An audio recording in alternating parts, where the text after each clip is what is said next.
2013년 2월 미국 오레곤주에서 멜리사 스윗 케이크라는 제과점을 운영하는 클레인 부부는 독실한 기독교인으로서 동성애는 죄악이라는 믿음에 따라 결혼 케이크를 만들어 달라는 한 레즈비언 커플의 요청을 거절하게 됩니다. 그 레즈비언 커플은 클라인 부부의 주문 거부로 인해서 감정적, 정신적, 육체적 고통을 겪었고 부당한 차별을 당했다며 즉각 당국에 고발했고 소송을 제기했습니다. 이에 오레곤주 노동산업국은 차별금지법 위반을 이유로 클라인 부부에게 벌금 13만 5천 달러, 우리 돈으로 약 1억 6천만 원을 부과했습니다. 클라인 부부는 벌금을 취소해달라며 소송을 냈지만 오레곤주 제6항소법원은 당국의 처분이 적법하다고 판단했습니다. 클라인 부부는 이 사건 이후 인권운동가들의 계속되는 항의로 인해서 결국 제과점 문을 닫아야 했습니다. 이후 재정적 어려움 때문에 남편 에런은 쓰레기 수거 일을 하면서 생계를 이어가고 있었습니다.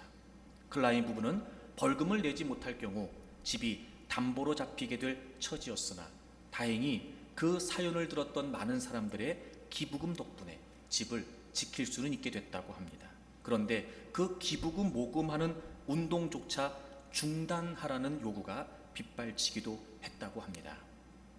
클라인 부부는 다시 연방 대법원에 상고를 했고 사건 발생 6년 만인 2019년 6월 17일에 미 연방 대법원에서 제과점 주인이 자신의 신앙에 따라 동성애자 커플의 결혼 케이크 주문을 거절한 것은 위반이 아니라는 판결과 함께 사건을 원심인 오레곤주 항소법원으로 되돌려 보내게 됩니다.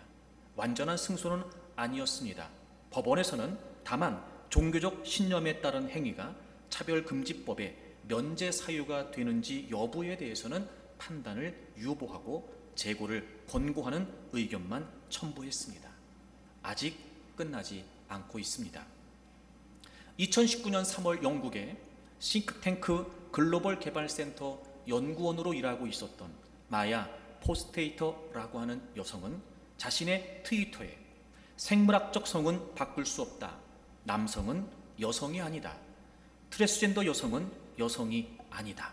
2018년부터 여러 차례 트위터에 올렸다가 직장 동료들의 비난을 받았고 결국 직장에서 쫓겨나게 되었습니다. 포스테이터는 성전환자가 자신이 원하는 대로 성별을 포기할 수 있도록 하는 정부 입법안에 반대해서 이런 견해를 밝혔다가 성전환자에 대한 혐오를 드러낸다는 이유 등으로 직장을 잃게 된 것이었습니다.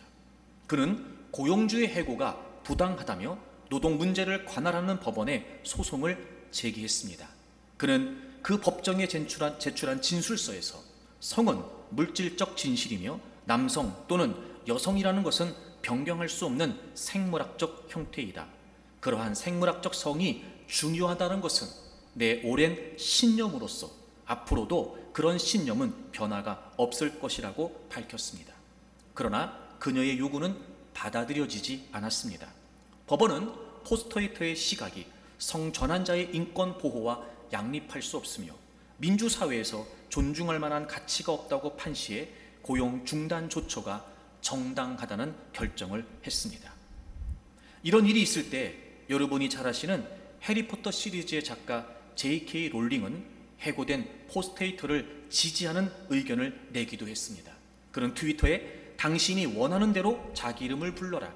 평화롭고 안전하게 당신이 생각하는 최상의 삶을 살아라. 하지만 생물학적 성이 진짜라고 말하는 여자들을 직장에서 내몬다고? 나는 마야 포스테이터의 편이다 라고 썼습니다. 그런 롤링은 성소수자 혐오주의, 성전환 여성을 배제하는 급진 페미니스트, 성전환자를 혐오한다는 비난에 같이 시달려야 하기도 했습니다. 특별히 당시의 영국의 분위기를 알 수 있는 대목이 있는데요. 마크 토마스라고 하는 변호사가 이렇게 이야기했습니다. 젠더 문제에 비판적인 시각을 직장에서 공개적으로 표현했다가는 고용주로부터 제재를 당할 수 있다며 이번 판결이 상급심에서 뒤집히지 않는다면 그러한 시각은 직장에서 보호받지 못한다는 판례가 공고해질 것이라고 말했습니다. 잠자코 있으라는 거였습니다. 그런데 2021년 6월 10일 잉글랜드 웨일스 고등법원 재판부는 성차별 발언 논란으로 해가 됐던 마야 포스테이터를 복직시키라고 판결했습니다. 재판부는 그의 관점이 매우 공격적이고 누군가를 고통스럽게 할 수 있더라도 다원주의 사회에서 용인되어야 한다며 1심 판결이 법리적으로 잘못됐다고 판시했습니다. 이어 젠더에 관한 그의 표현은 평등법에 따라 보호받을 수 있다. 이런 표현이 트랜스젠더의 권리를 파괴하는 것은 아니다라고 했습니다. 포스테이터는 항소심에 승리한 후에 정당성이 입증돼서 매우 기쁘다. 중요한 진실을 말했다는 이유만으로 직장에서 쫓겨났다면서 여성이란 성별은 마음대로 착용할 수 있는 의상이나 감정으로 느낀다고 해서 가질 수 있는 것이 아니다라고 주장했습니다. 그러나 그녀를 해고한 싱크탱크 글로벌 개발센터 측은 포용성과 평등성을 위한 노력을 퇴보시켰다. 법률팀과 함께 다양한 방안을 검토하고 있다고 했습니다. 역시 아직 끝나지 않고 있습니다. 그리스도인으로서 성경적 기준에 따라 자신의 신앙의 고백을 따라 믿음으로 살아가게 될 때 자신의 일터에서 직장에서 부당한 대우를 받을 수도 있습니다. 뒷전에 물러서서 아무런 입장도 취하지 않으면 실제적 도전을 피할 수 있을 겁니다. 옆으로 조용히 비켜서 있으면 안전하게도 살 수 있습니다. 아무것도 하지 않으면 아무 박해도 받지 않을 수 있습니다. 그러나 진리의 편에 서고 말씀대로 살려고 하고 주님을 따르려고 하고 주님의 나라에 충성하려고 하고 신실하게 믿음으로 살려고 생각하고 말하고 행동하면 거센 반대에 직면할 수도 있습니다. 세상에서 미움받을 용기를 갖지 못한다면 우리는 신실한 믿음을 지키기는 어려울 수도 있습니다. 우리는 요한계시록 12장을 통해서 불편한 진실 두 가지를 마주해야 했습니다. 첫째는 믿음의 기대였습니다.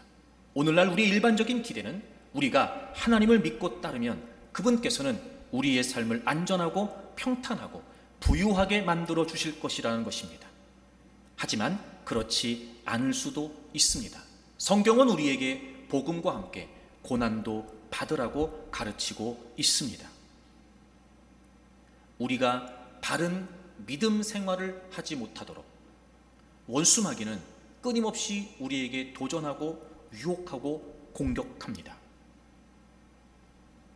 그리스도의 탄생과 구속 사역을 방해했던 사단은 실패하게 됩니다. 그리고 하늘에서 역시 도전했으나 그는 패배하게 되지요. 그리고 그는 땅으로 쫓겨내려와 하늘에서는 권세를 잃었지만 지상에서는 여전히 권세를 행사하고 있습니다. 특별히 자기의 때가 얼마 남지 않은 줄 압니다. 주님이 다시 재림하시면 악한 세력들 또한 지옥불에 떨어지게 될 것을 알고 있습니다. 그러므로 시간이 제한되어 있고 끝이 정해져 있다는 것을 알고 있는 사단은 어떻게 해서든지 믿는 자들이라도 우는 사자처럼 굶주린 사자처럼 공격하면서 집어 삼키려고 할 것입니다. 물리적인 박해도 있을 수 있고 실제적인 도전도 우리에게 있을 수 있습니다. 예수님을 믿지 않았다면 굳이 겪지 않아도 될 어려움들을 예수님을 믿는다는 이유 때문에 겪을 수도 있습니다. 바른 믿음을 지키려고 한다면 말이죠. 그렇게 우린 지금 영적인 전쟁터에 있는 것입니다. 그러므로 성경은 그리스도인들이 고난과 핍박당하는 것을 예수님을 따르는 삶의 정상적인 일부로서 당연하게 생각해야 한다고 가르치고 있는 것입니다. 우리의 믿음의 기대에 대한 불편한 진실이 아닐 수 없습니다. 두 번째, 우리는 믿음의 승리에 대한 불편한 진실을 마주해야 했습니다. 과도한 경쟁 문화 속에서 주도권을 잡고 앞으로 나아가고 상대방을 이기고 더 높이 올라가고 더 많은 것을 가지게 되는 상황을 얻게 되는 것을 승리에 대한 정의라고 알고 있는 우리에게 다소 성경의 개념은 혼란을 가져다 주기도 합니다. 승리는 죽기까지 믿음을 지키기 위해 생명을 아끼지 않는 것이었습니다. 신실한 인내로 죽음에 맞닥뜨리는 것이 바로 승리였습니다.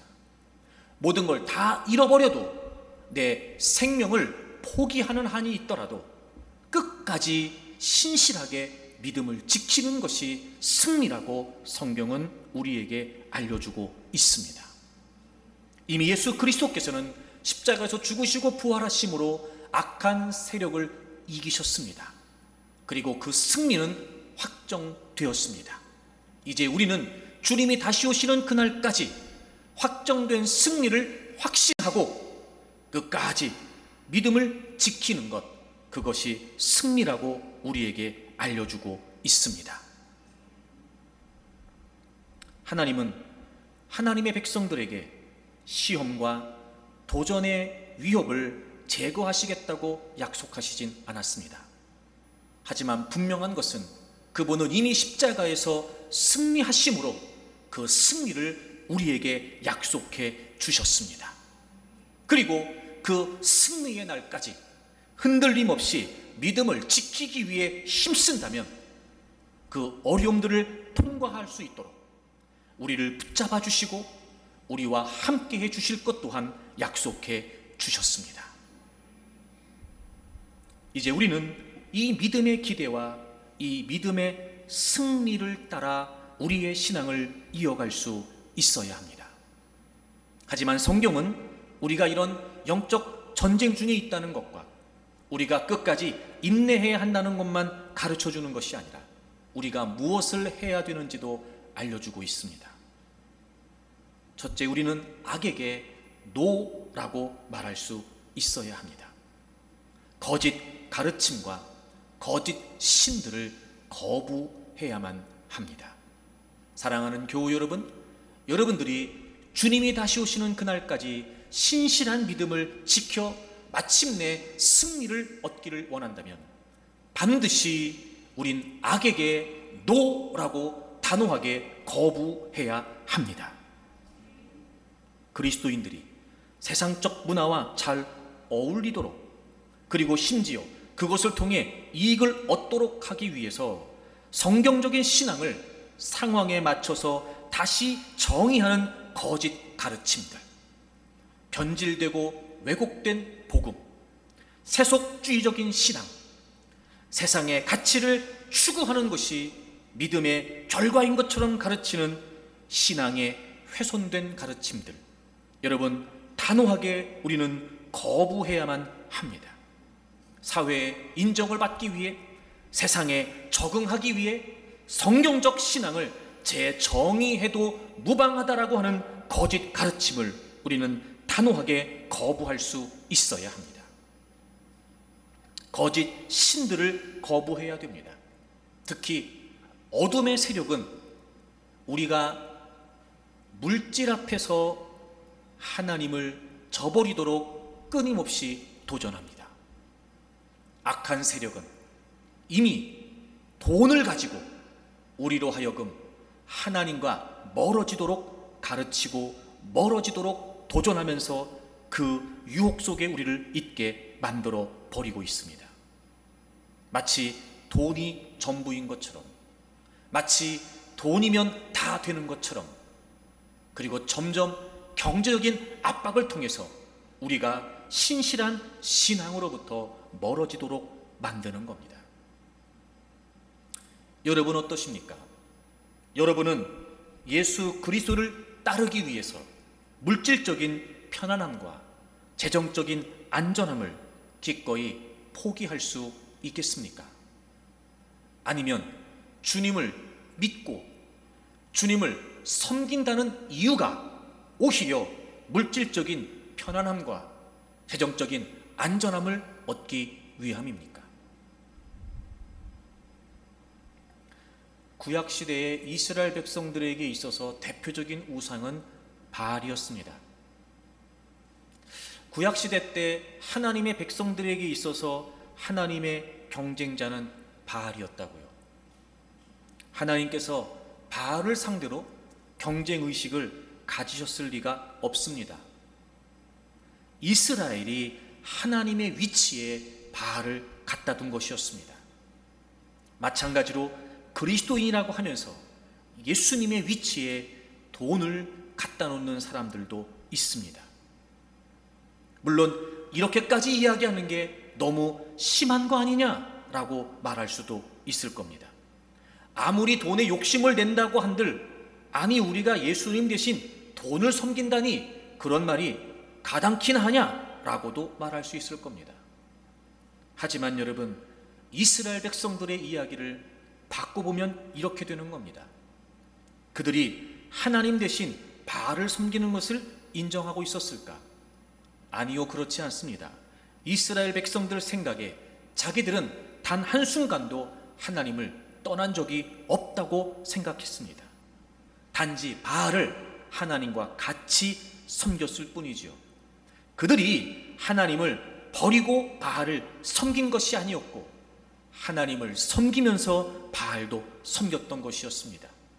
바알은 당시 풍요의 신이었고 농사의 신이었습니다. 이를테면 먹고는 살아야 되니까 말입니다. 근데 성경은 그것을 그들이 하나님을 버렸고 바알을 섬긴 것이다 라고 말했다는 겁니다. 예수님 대신 돈을 섬긴다는 이야기가 엄청난 이야기로 들릴 수 있지만 사실 오늘을 살고 있는 우리에게 있어서도 흔하게 볼 수 있는 모습입니다. 돈을 주님이라고 고백하진 않지만 사실 우리의 삶은 그럴 때가 많이 있습니다. 오래된 얘기지만 한동안 여러분, 강남 개발에 대한 이야기를 할 때마다 너도 나도 빠지지 않고 했던 얘기가 있습니다. 아이고 그때 진작 땅 좀 사둘 걸 하는 말입니다. 요즘은 그런 얘기 합니다. 어느 회사의 주식이 얼만큼 올랐대, 어디의 아파트가 얼만큼 올랐대, 어디에 분양하는 아파트가 얼마가 오를 거래. 아이고 내가 좀 진작 좀 사둘 걸, 아유 내가 좀 진작 좀 갖고 있어 볼 걸. 여러분, 이런 이야기들이 교회 밖에서 들리는 이야기가 아니라 교회 안에서 들리는 이야기입니다. 그런데 정말 안타까운 사실은 왜 진작 하나님을 더 잘 섬겨야 했었는데, 왜 진작 하나님께 더 충성할 걸, 왜 진작 하나님을 위해 더 열심을 낼 걸, 왜 진작 하나님의 나라와 하나님의 뜻을 위해 더 섬겨볼 걸 하는 이야기는 우리에게 없단 말입니다. 그것만 봐도 우리의 마음이 하나님께 있지 않고 돈에 있다는 단적인 증거가 아닐까요? 하나님에 대한 목마름은 없습니다. 그런데 돈에 대한 목마름은 늘 있습니다. 즉 돈이 그 사람의 가치가 되고 이유가 되었다는 거죠. 여러분, 정신 바짝 차리지 않으면 거짓 가르침과 거짓 신들을 분별하여 단호하게 거부하지 않으면 우리도 이 시대의 풍조에 오염되기 십상입니다. 아무리 우리의 인생에 있어서 돈이 필요하다고 해도 하나님을 믿는 우리가 돈을 겸해서 사랑할 수는 없습니다. 신앙생활을 하면서도 자기중심적으로 합니다. 아쉬울 땐 하나님을 찾지만 늘 자기 마음대로 삽니다. 하나님의 뜻을 살피지 않습니다. 하나님의 말씀에 주의를 기울이지 않습니다. 늘 하나님의 말씀보다 내 감정, 내 생각, 내 사상이 앞섭니다. 그리고 늘 그걸 주장합니다. 그러면서도 그리스도인이랍니다. 여러분, 그건 명백한 우상숭배입니다. 내가 하나님 되는 겁니다. 철저하게 피져버린 우리 인간이, 그분의 은혜로 구원받은 우리 인간이 하나님의 다스리심을 받고 하나님의 통치를 받아야 됨에도 불구하고 입술로는 주여 주여를 찾으면서도 여전히 내가 주인 되어 사는 겁니다. 그리고 아쉬울 때만, 도움이 필요할 때만 하나님을 찾는 겁니다. 거짓신.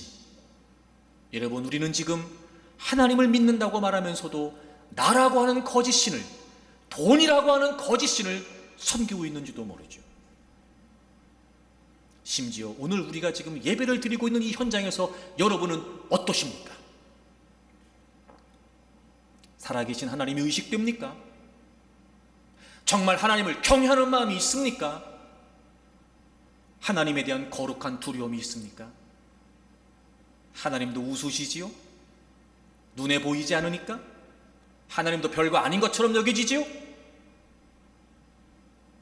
그딴 생각과 사고로 중심으로 앉아 무슨 예배를 드립니까? 그게 하나님이 받으시는 예배일까요? 명백한 우상 숭배입니다. 이렇게 거짓 가르침, 이렇게 거짓 신, 우리가 분별하여 단호하게 거부하지 않으면 우리는 우리의 믿음을 지킬 수 없습니다. 그래서 에베소 교회는 처음 사랑을 잃어버린 겁니다. 변질된 복음 때문이었겠죠. 버가모 교회와 두아디라 교회는 거짓 교사들을 추종했습니다. 이런 거짓 가르침들을 따랐다는 겁니다. 사대교회는 살아있다라고 하는 이름은 있었지만 실제로는 죽어 있었습니다. 명목상의 신앙인들, 전혀 삶의 현장에서 믿음이 발휘되지 않는 껍데기뿐인 존재들. 라오디게아 교회는 미지근한 상태에 머물러 있었습니다. 하나님이 역겹다고 말씀하실 만큼 가장 비참한 지경의 모습이었습니다. 여러분, 지금 말씀드린 이 모든 내용들은 교회를 향한, 성도들을 향한 주님의 책망이었습니다. 거짓 가르침, 거짓 신, 우리가 단호하게 거부하지 않는다면 우리는 우리의 믿음을 신실하게 지킬 수 없습니다. 그래서 성경은 거부하고 참여하지 말라고 가르치고 있고, 그것에 대한 경고, 경계를 우리에게 강력하게 하기 위해서 그것이 얼마나 큰 죄악인지를 우리에게 알려주고 있습니다. 여러분, 요한계시록 22장을 찾겠습니다. 요한계시록 22장 15절을 보시면, 개들과 점술가들과 음행하는 자들과 살인자들과 우상숭배자들과 및 거짓말을 좋아하며 지어내는 자는 다 성 밖에 있으리라. 아멘. 여기서 개라고 하는 표현은요, 말씀에서 벗어나서 거짓된 교훈과 우상숭배에 미혹된 자들을 표현하는 말이에요. 거짓 가르침, 거짓 신들에 미혹된 자들. 여기 나오잖아요. 점술가들, 음행하는 자들, 우상숭배자들.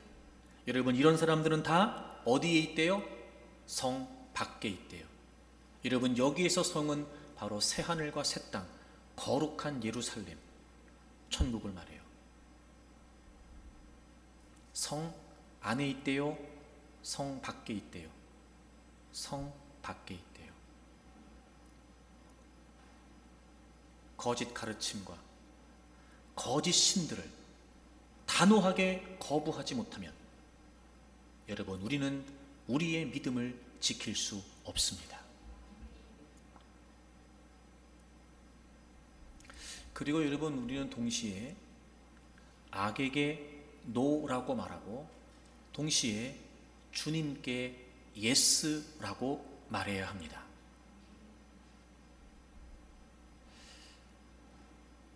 노라고 분명히 말하려면, 즉 그것이 아니다라고 거부하려면 무엇이 바르고 맞는지가 확실해야 됩니다. 그것이 틀렸다고 말하려면 무엇이 맞는지를 정확히 알고 있어야 됩니다. 그래야 거부할 수 있지요. 요즘은 옳고 그름이 기준이 아니고 좋고 싫음이 기준이 되어버렸어요. 그래서 옳고 그르다, 즉 맞다 틀리다 라고 하는 구분을 상당히 꺼려하고 불편해합니다. 이유는 이런 거지요. 요즘 같은 시대에 다양성이 필요하고 포용성이 필요하다는 겁니다. 물론 전적으로 동의합니다. 하지만 다양성과 포용성이 있으려면 무엇보다 그것이 옳다라는 전제가 있을 때입니다. 예를 들면 이런 거죠, 여러분. 틀린 답을 맞다고 할 수 없는 겁니다. 오답을 정답이라고 할 수 없다는 거예요. 물론 심지어는 요즘은 정답이 어딨냐, 다 정답이다 라고까지 말을 합니다. 다르다와 틀리다를 잘 구분하라는 겁니다. 물론입니다. 다른 건 다른 거지만 틀린 건 틀린 거예요. 틀린 걸 맞다고 할 수 없다는 거지요. 절대적 기준을 인정하지 않고 그 분명한 기준에 의해 옳고 그름을 가리는 것 자체를 불편해하는 이 시대가 이제는 예스가 분명하지 않으니까 노도 분명하지가 않은 겁니다. 그래서 우리가 끝까지 신실하게 믿음을 지키기를 원한다면 우리는 예스를 분명히 알아야만 합니다. 당연히 우리는 주님께 예라고 말해야 되겠죠. 자, 오늘 요한계시록 12장을 보시게 되면 그리스도인이 어떤 사람인지에 관해 설명하고 있습니다. 여러분, 요한계시록 12장 17절을 보겠습니다. 요한계시록 12장 17절을 보세요. 용이 여자에게 분노하여 돌아가서 그 여자의 남은 자손 즉 그리스도인들을 말해요. 곧 하나님의 계명을 지키며 예수의 증거를 가진 자들과 더불어 싸우려고 바다 모래 위에 서 있더라. 아멘. 남은 자손, 즉 그리스도인들, 하나님을 믿는 자들을 지금 뭐라고 설명하냐면 하나님의 계명을 지키며 예수의 증거를 가진 자들이라고 설명해요. 여러분, 예수님을 믿는다는 게 무슨 말이냐면 그분의 계명을 지키는 거예요. 그분의 말씀을 지키는 겁니다. 그리스도인의 가장 중요한 정체성, 바로 그분의 말씀을 따른다는 겁니다. 하나님의 계명을 지키며 그 다음에 예수의 증거를 가졌다. 여러분, 여기에서 예수의 증거라고 하는 이 말은 그분에 대한 증거라는 의미가 아니로 그분께서 하신 증거라는 의미예요. 그러니까 그분께서 증거하신 것, 그분께서 말씀하신 것, 바로 그것을 가졌다라고 하는 이 말은 충실히 따른다 이런 뜻이에요. 그러니까 예수의 증거를 가졌다라고 하는 말은 앞에 나오는 하나님의 계명을 지키는 자들을 또 한 번 구체적으로 설명하는 거예요. 그러니까 지금 오늘 성경은 그리스도에 관해 뭐라고 우리에게 알려주고 있습니까? 하나님의 말씀을 지키는 자, 즉 순종은 바로 그리스도인들의 주된 특성이라는 거예요. 그러니까 이런 겁니다. 우리가 예수님을 믿기 시작했습니다. 어느 시점에서 주님이 다시 오시는 그날까지 그 믿음을 지키기를 원한다면 우리는 지속적으로 그분께 예스하면서, 즉 그분의 말씀에 예스하면 되는 거예요. 그것이 그리스도인으로서 믿음을 지킬 수 있는 비결이에요. 여러분, 사실 이 부분은요 너무나 당연하고 마땅합니다. 성경이 이 순종에 대한 개념을 아주 잘 설명해 주고 있어요. 여러분, 로마서 6장을 찾겠습니다. 17절부터 보시면 하나님께 감사하리로다. 너희가 본래 죄의 종이더니. 여러분, 우리는요 원래부터 죄의 종이었어요. 죄악된 본성에 의해서 우리는 죄에게 종노릇하고 있었습니다. 원래부터 우리는 죄의 종이었어요. 우리는 태생이 죄예요. 너희에게 전하여 준 바 교훈의 본을 마음으로 순종하여. 이 교훈의 본이라는 건 복음을 말해요. 그 복음을 우리가 마음으로 들었어요. 그래서 18절, 죄로부터 해방되어, 죄의 종이었는데 그 죄의 종으로부터 해방되어서 우리가 의에게 종이 됐어요. 의에게 종이 됐다는 말은 무슨 말이냐면 22절을 보시면, 그러나 이제는 너희가 죄로부터 해방되고 하나님께 종이 되었다, 이렇게 되어 있어요. 죄의 종이었던 우리가 죄에게 해방이 돼서 하나님의 종이 되었어요. 예수님을 믿는다는 건 죄의 종이었던 우리가 하나님의 종이 되었다는 거예요. 그러면서 뭐라고 말하냐면 교훈의 본을 마음으로 순종했대요. 순종했다는 거예요. 순종. 자, 여러분, 순종이 뭐냐? 16절을 보세요. 16절. 너희 자신을 종으로 내주어 누구에게 순종하든지 그 순종함을 받는 자의 종이 되는 줄을 너희가 알지 못하느냐? 여러분, 순종한다는 게 무슨 말이냐? 종이라는 게 무슨 말이냐? 내가 누구에게 순종을 하잖아요. 그러면 나의 순종을 받는 그 사람은 주인이고 나는 종인 거예요. 순종을 하는 사람이 종이고 순종을 받는 사람이 주인이에요. 그러니까 내가 누군가에게 순종을 한다면 그 순종함을 받는 사람의 종이라는 거죠. 죄의 종이라는 건 무슨 말이에요? 죄에게 순종했다는 거예요. 우리가 하나님의 종이 됐다는 건 무슨 말이에요? 우리가 하나님께 순종한다는 거예요. 그래서 우리가 하나님께 순종하면 그 순종을 누가 받으세요? 하나님이 받으시니까 우린 하나님의 종인 거죠. 근데 우리가 죄에게 순종하면 그 순종을 누가 받는 거예요? 죄가 받아요. 사단이 받아요. 그래서 우린 누구의 종이 되는 거예요? 죄의 종이 되는 거예요. 우리는 원래 죄의 종이었어요. 그런데 예수 그리스도의 십자가의 대속을 통해 우린 죄로부터 해방되고 하나님의 종이 됐어요. 그럼 이제 우리의 순종을 받으시는 분은 누구셔야 돼요? 주님이셔야 돼요. 그렇게 봤을 때 여러분, 그리스도인의 주된 특성이 뭐예요? 본질적인 정체성이 뭐예요? 순종입니다. 순종. 주님께 예스 하는 거예요. 그게 믿음이고, 그렇게 할 때 믿음을 지킬 수 있어요. 우리에게 확실한 예스는 주님 한 분뿐이세요. 우리가 분명하고 확실하게 예스 해야 될 것은 오직 주님의 말씀뿐이에요. 특히 요한계시록 19장에 보면 이 로마서 6장의 말씀의 내용을 다시 이렇게 표현해요. 여러분, 요한계시록 19장을 찾아보세요. 요한계시록 19장 7절 8절을 보시면, 우리가 즐거워하고 크게 기뻐하며 그에게 영광을 돌리세. 어린 양의 혼인 기약이 이르렀고 그의 아내가 자신을 준비하였으므로 8절, 그에게 빛나고 깨끗한 세마포옷을 입도록 허락하셨으니 이 세마포 옷은 성도들의 옳은 행실이로다. 아멘.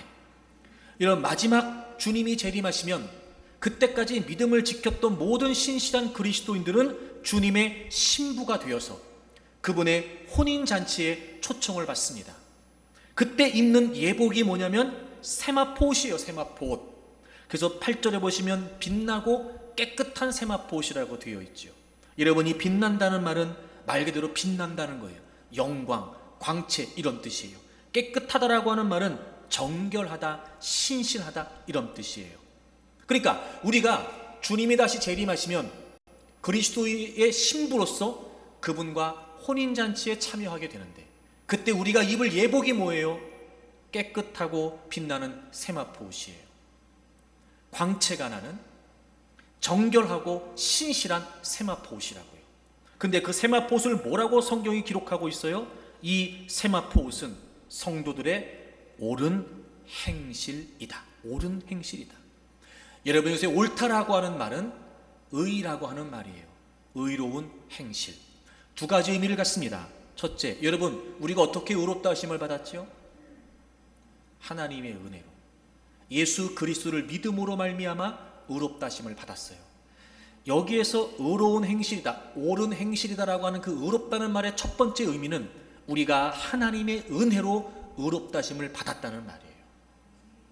두 번째, 그 은혜에 대한 화답으로, 그 은혜에 대한 반응으로 우리가 의롭게 산다는 거예요.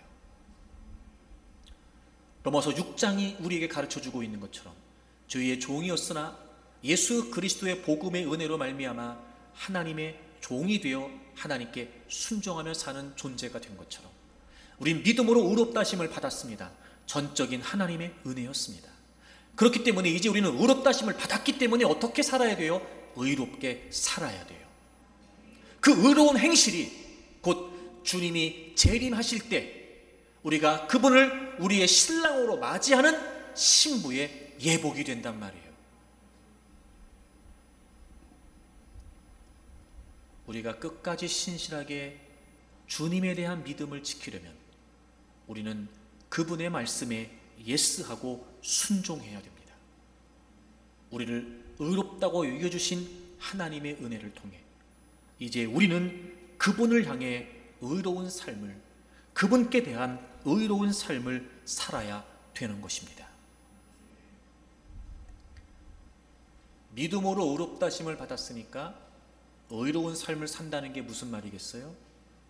당연히 그분의 뜻대로 사는 거예요. 우리의 주인 되신 그분의 말씀대로, 우리의 주인 되신 그분의 뜻대로. 여러분, 그것이 우리가 추구해야 될 믿음의 삶인 거지요. 십자가를 통해 예수 그리스도를 만나게 되고 그분이 다시 오실 때까지 우린 그분께 초점을 맞추고 그분께 예스하고 그분의 말씀에 예스할 때 여러분, 우리는 우리의 믿음을 끝까지 지킬 수 있습니다. 그런데 여러분, 우리가 그분의 말씀을 끝까지 지키면서 즉 예스를 하려면 이게 막연하거나 단순하지 않습니다. 두 가지가 우리에게 필요한데요.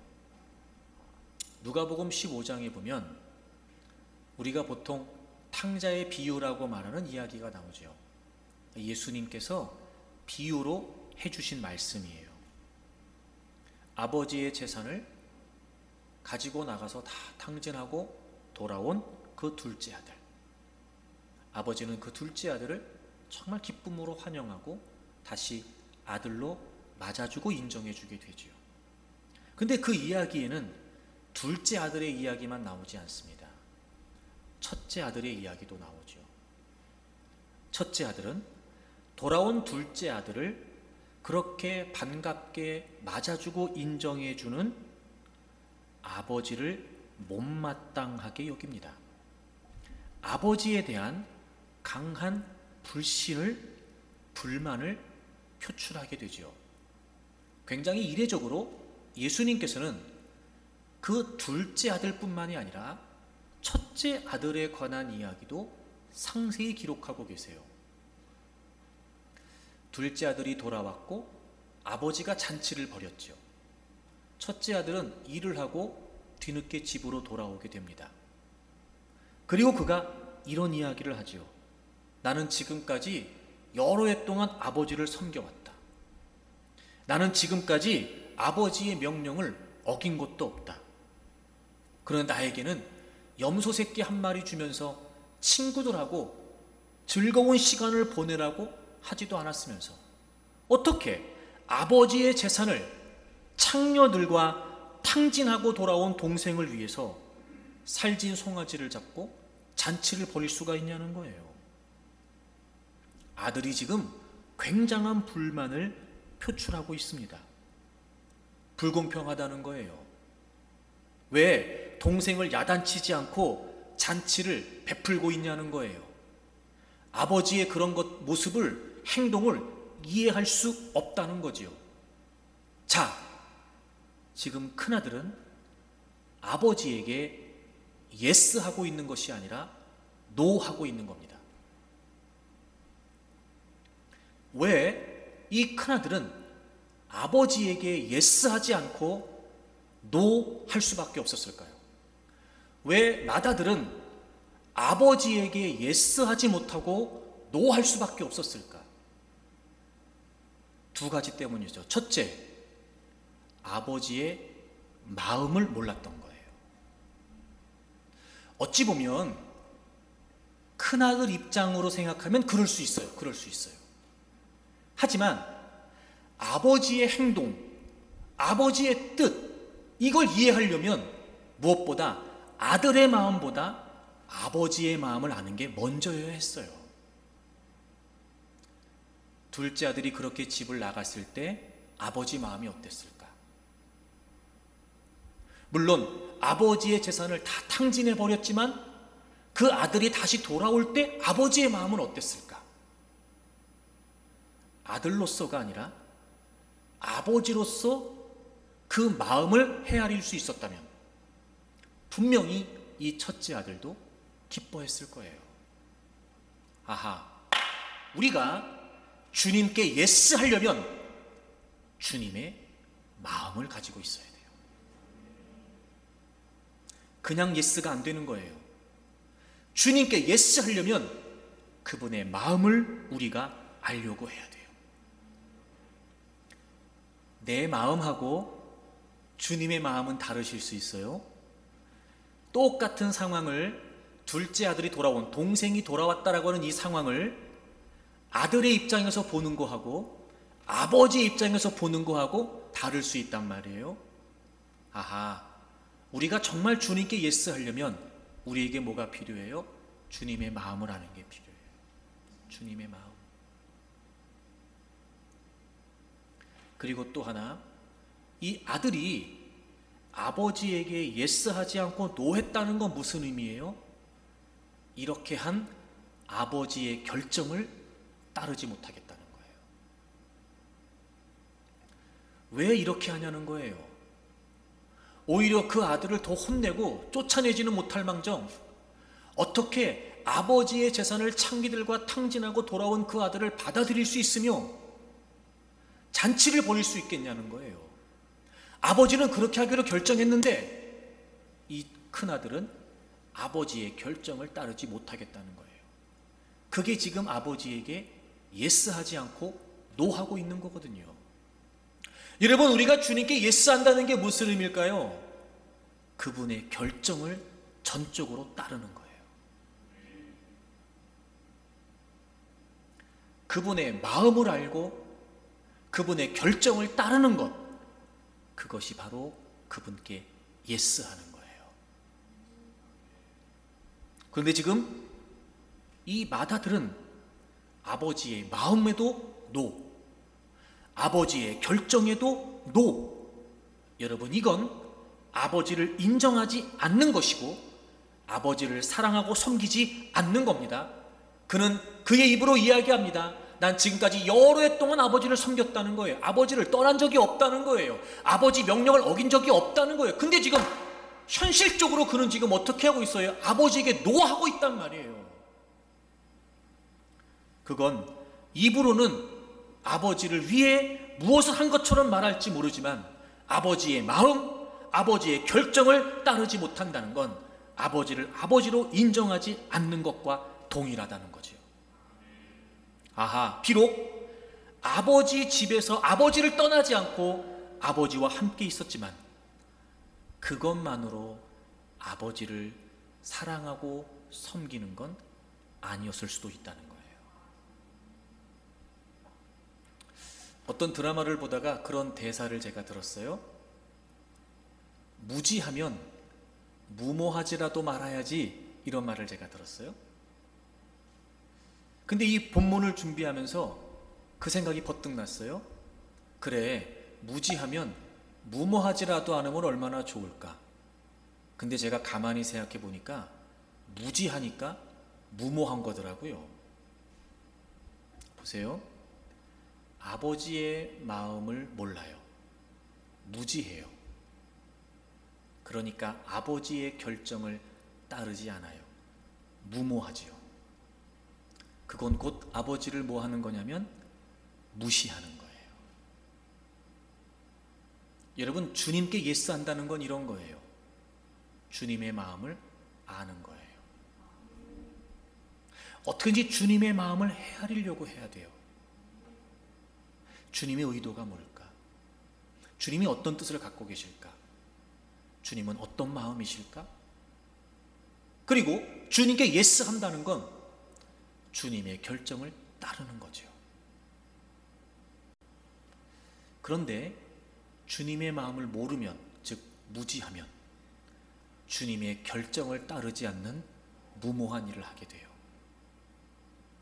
여러분, 우리는 누구라도 인정합니다. 나보다 주님이 더 뛰어나시고, 나보다 주님이 더 지혜로우시고, 나보다 주님이 더 내 미래까지도 알고 계시고, 우린 누구나 다 인정합니다. 그런데 주님의 결정을 따르지 않는다면 그것처럼 무모한 일이 어디에 있겠습니까? 아하, 무지하면 무모할 수밖에 없어요. 그리고 곧 그것은 주님을 무시하는 게 됩니다. 적어도 우리가 주님께 예스 하려면 우린 주님의 마음에 무지해서는 안 됩니다. 적어도 우리가 주님께 예스 하려면 주님의 결정을 따르지 않는 무모함을 보여서는 안 됩니다. 우리가 주님께 예스 한다는 건 그분을 무시하는 것이 아니라 그분을 나의 주인으로 인정하는 것입니다. 그것이 주님께 예스 하는 것입니다. 주님의 마음, 주님의 결정. 그렇기 때문에 여러분, 주님께 예스 하는 사람은 당연히 주님의 말씀에 예스 하지 않을 수 없다는 거예요.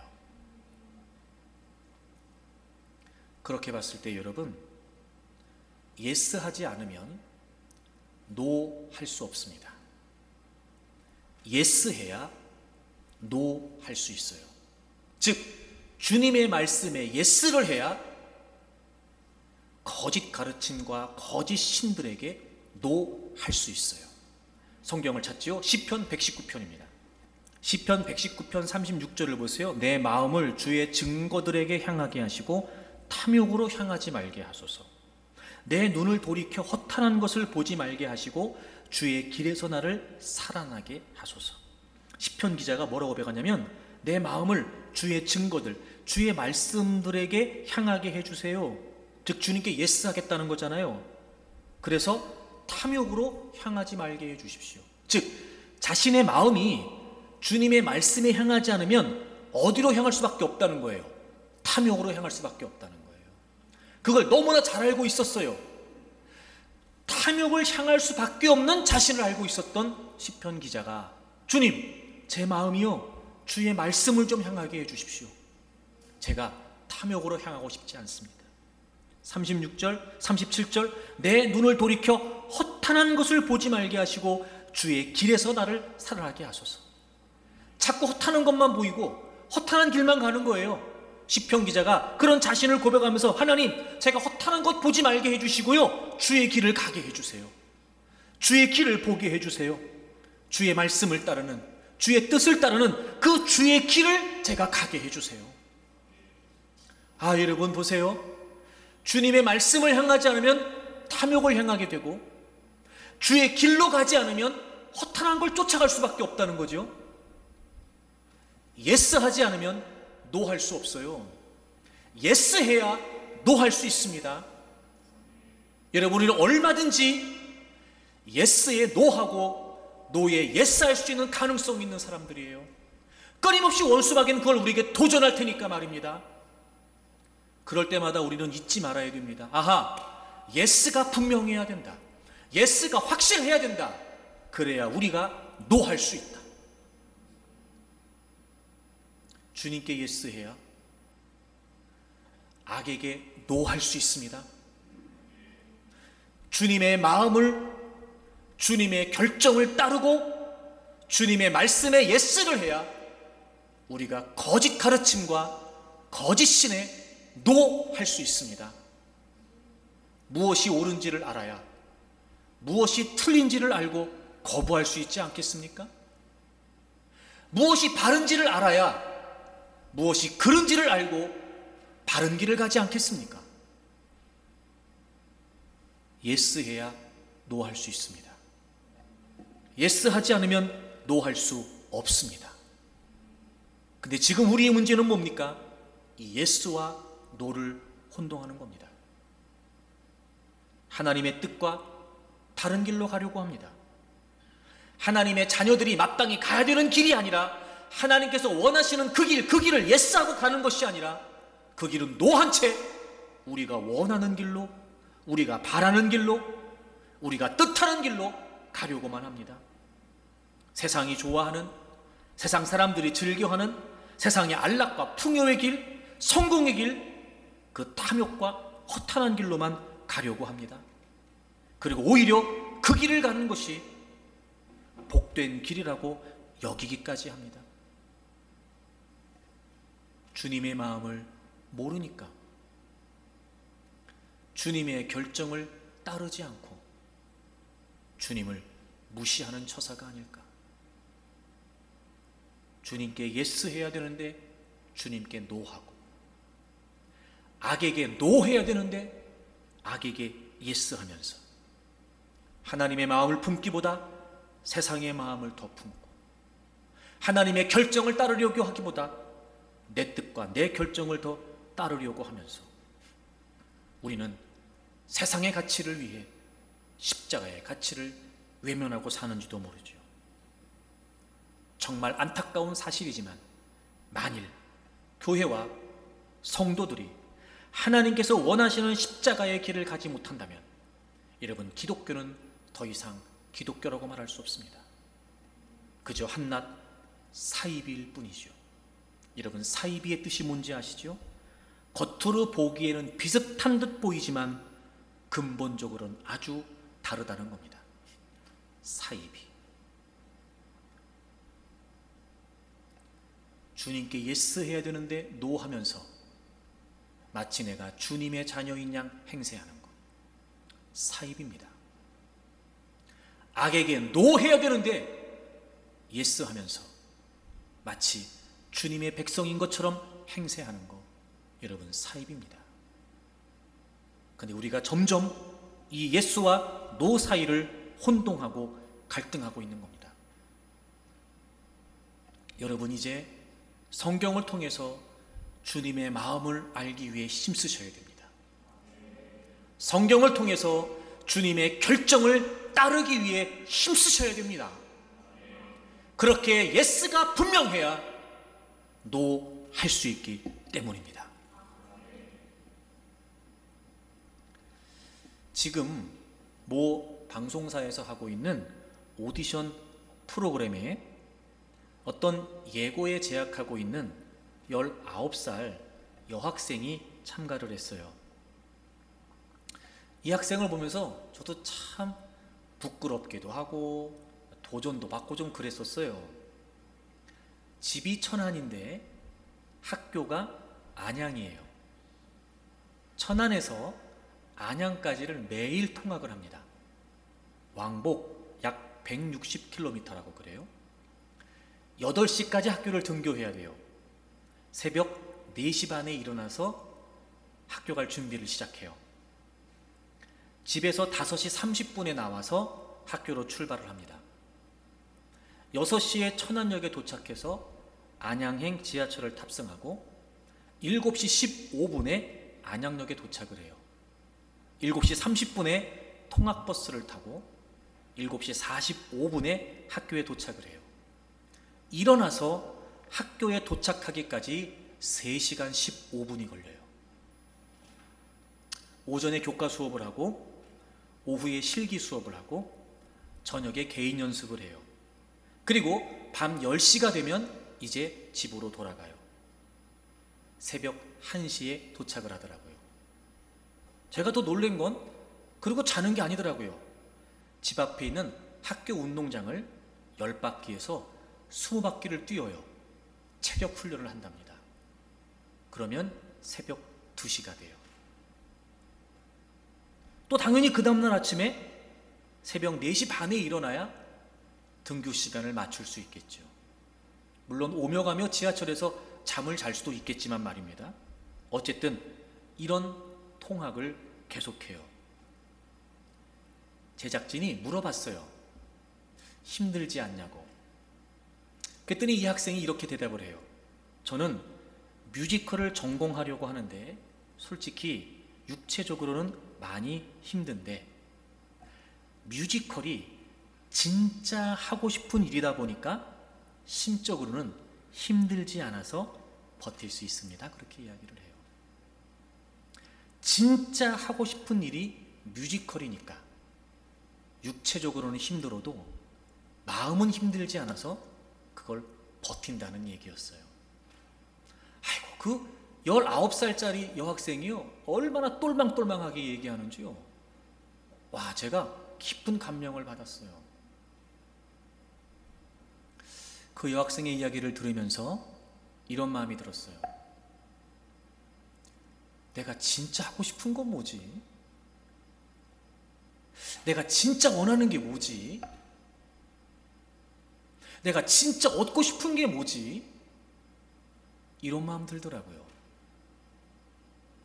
이렇게 고된 일과를 보내면서도 육체적으로는 힘들지만 심적으로는 힘들지 않아서 버틴다고 말하는데 말입니다. 다시 말하면 자기가 하고 싶은 그 일을 하니까 육체적으로 힘든 건 별거 아니라는 거잖아요. 사랑하는 교우 여러분, 우리가 정말 원하는 게 천국이라면, 우리가 정말 바라는 게 영생이라면, 우리가 정말 바라는 게 주님이 다시 오시고 우리도 신령한 몸으로 부활하여 이제 그분을 직접적으로 뵐 수 있는 것이라면, 이 땅에서 믿음을 지키기 위해 살면서 예스하고 노하는 게 그게 뭐가 됐을까? 안 힘든 게 아니잖아요. 힘들지요, 물론 여러분. 쉬운 일이 아니에요. 버거워요. 점점 더 믿음을 지키기가 어려워집니다. 많은 사람이 교회를 출입하지만 그 중에 신실한 그리스도인은 과연 몇 사람이나 될까? 나를 포함해서. 하지만 진짜 우리가 원하는 게 천국이고 영생이고 재림이고 부활이라면 이거 아무것도 아닌 거예요. 저는 이 인터뷰를 보면서 그런 장면이 연상됐어요. 마지막 주님 앞에 딱 섰어요. 믿음을 다 지켰어요. 주님이 물어보시겠죠. 힘들지 않았냐?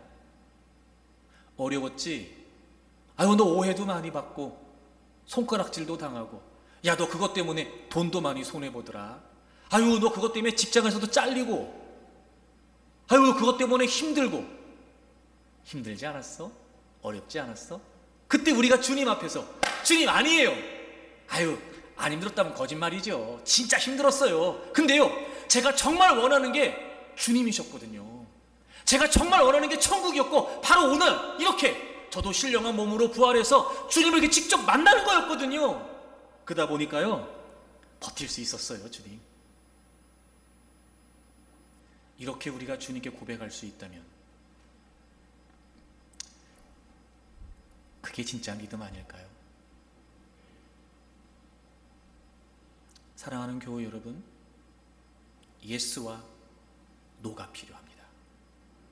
아무리 우리가 믿음을 지키고 신실한 믿음으로 산다라고 하는 것이 불편한 진실이라 할지라도 예스와 노가 분명하여 끝까지 우리의 믿음을 지킨다면 우리에겐 영광의 그날이 있습니다. 생명의 면류관을 주시겠다고 하셨죠. 아마 그 말씀은 생명을 면류관으로 주신다는 말씀 아닐까? 영원한 나라에서 그분의 인도와 그분의 보호와 그분의 품 안에서 모든 것을 영원히 누리면서 살아갈 수 있는 그 진정한 영생과 천국 말입니다. 사랑하는 여러분, 주님이 다시 오시는 그날까지 예스와 노를 분명히 하고 저는 여러분이 끝까지 믿음을 지키는 분들이 되기를 바랍니다. 불편한 진실 앞에서도 굴하지 말고 신실하게 믿음을 지킴으로 주님이 다시 오시는 그날이 우리에게 영광의 날이 되기를 바랍니다.